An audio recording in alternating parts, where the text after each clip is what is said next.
Panduan Korteks. Halo kawan pajak, selamat datang di video panduan pelaporan SPT tahunan orang pribadi khusus karyawan di Korteks. Sebagai informasi, video panduan ini dapat berubah sewaktu-waktu mengikuti perkembangan sistem dan peraturan perpajakan. Panduan ini ditujukan untuk karyawan dengan satu pemberi kerja. Untuk melaporkan SPT tahunan kawan pajak, perlu masuk di link korteks.djp.pajak.co.id. Setelah masuk, silakan masukkan ID pengguna berupa NIK dan kata sandi setelah melakukan aktivasi. Kemudian, masukkan captcha-nya, login, dan tunggu sampai menu Korteks muncul. Pastikan kawan pajak telah menyiapkan dokumen pendukung seperti bukti potong, daftar harta, dan kartu keluarga. Di atas akan terdapat menu bahasa. Gunakan bahasa Indonesia untuk memudahkan kawan pajak. Masuk ke menu surat pemberitahuan dan pastikan untuk tahun pajaknya belum menyampaikan surat pemberitahuan. Korteks akan menampilkan SPT belum disampaikan apabila belum menyampaikan surat pemberitahuan. Kemudian, tekan buat konsep SPT. Pilih jenis SPT yang ingin dilaporkan. Untuk karyawan, maka pilih PPh orang pribadi. Dan silakan isi SPT sesuai dengan bukti potong. Dan klik lanjut, pilih jenis periode SPT yaitu SPT tahunan. Periode dan tahun pajak mengikuti periode tahun pajak sebelumnya yaitu Januari sampai Desember 2025. Kemudian menu akan menampilkan model SPT. Pilih SPT normal jika belum pernah menyampaikan SPT sebelumnya. Jika sudah pernah, maka akan muncul model SPT pembetulan apabila terdapat SPT normal yang sudah disampaikan sebelumnya. Kemudian buat konsep SPT. SPT akan menampilkan menu induk dan lampiran. Menu induk menentukan menu lampiran yang akan muncul selanjutnya. Kemudian untuk mengedit, silahkan tekan tombol edit di samping kiri sebelah tombol warna merah.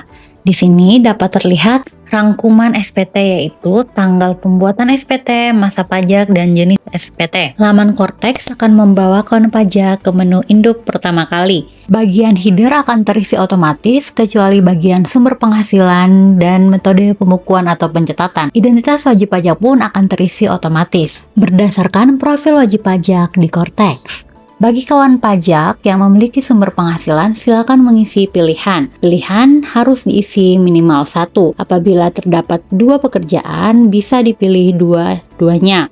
Namun karena ini untuk karyawan, maka pilih pekerjaan.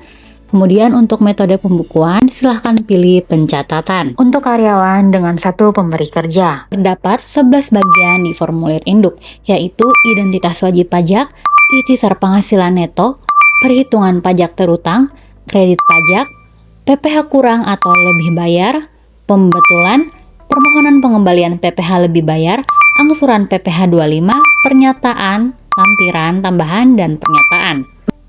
Bagian A angka 7 hanya diisi apabila kawan pajak telah menikah, serta memilih menjalankan hak dan kewajiban perpajakan, memilih terpisah, atau pisah harta berdasarkan perjanjian pisah harta yang dibuat dengan notaris. Berikutnya, pada bagian B, ikhtisar penghasilan neto. Angka 1A, pilih ya, sehingga akan muncul pengisian kelampiran. L, bagian D, yang diisi sesuai dengan bukti potong, atau jika pemberi kerja telah mensubmit bukti potong, maka akan terisi secara otomatis. Angka 1B, titik 1, pilih tidak.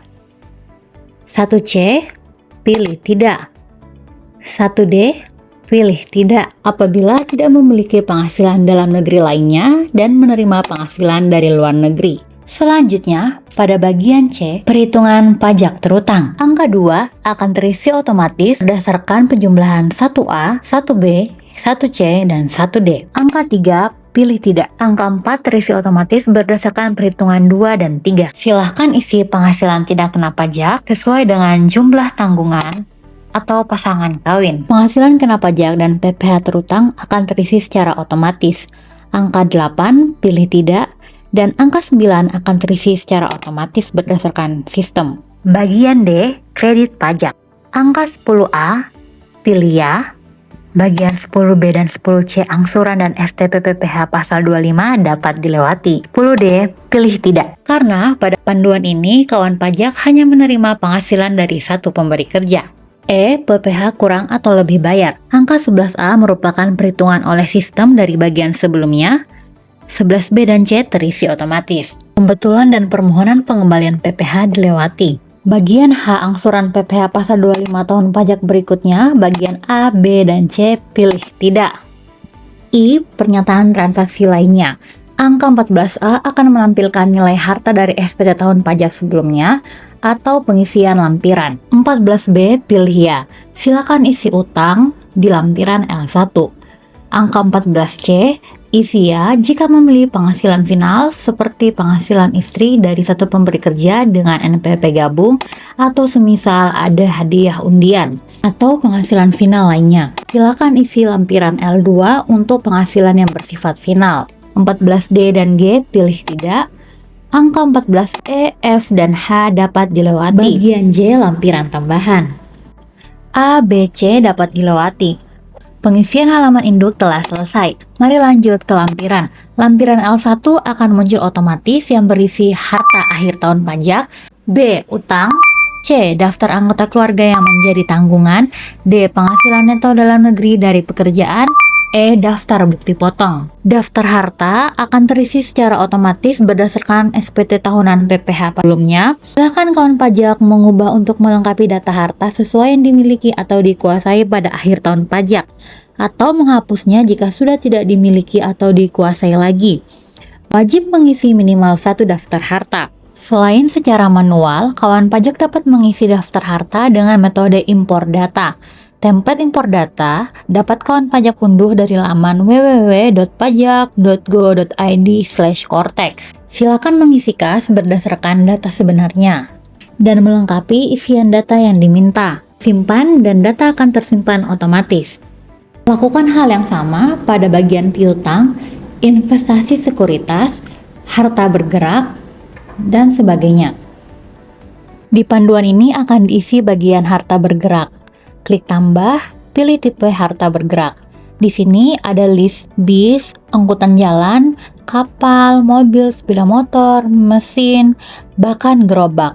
Silakan masukkan data harta tidak bergerak berupa tanah atau bangunan sesuai dengan dokumen. Bila di akhir tahun memiliki utang dan di bagian induk diklik ya, maka silakan masukkan utang. Di sini bisa memilih deskripsi utang, kemudian isi jumlah utang, perolehan, dan statusnya. Bagian C, daftar anggota keluarga yang menjadi tanggungan. Silakan isi dan sesuaikan dengan data unit keluarga atau DUK di bagian profil wajib pajak.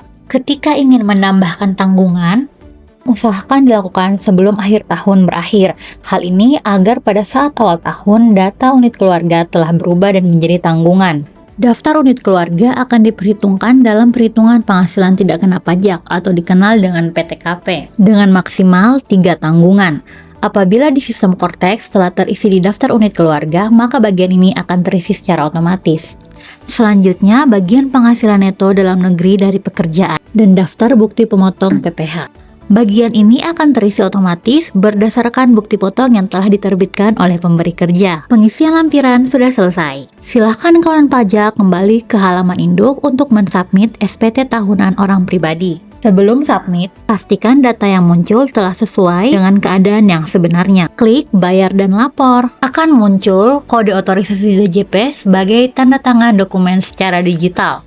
Masukkan kata sandi kode otorisasi DJP kawan pajak. Silahkan klik simpan dan konfirmasi tanda tangan. Status SPT akan otomatis menjadi dilaporkan.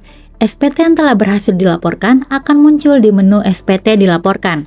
Kawan pajak dapat mengklik ikon mata untuk melihat isi SPT, dan jika ingin mengunduh tanda terima pelaporan SPT, silahkan klik tombol hijau atau bukti penerimaan surat, atau klik tanda merah untuk mengunduh SPT dalam bentuk PDF. Selamat, kawan pajak telah berhasil melaporkan SPT tahunan. Demikian panduan SPT tahunan pelaporan Cortex. Mudah kan?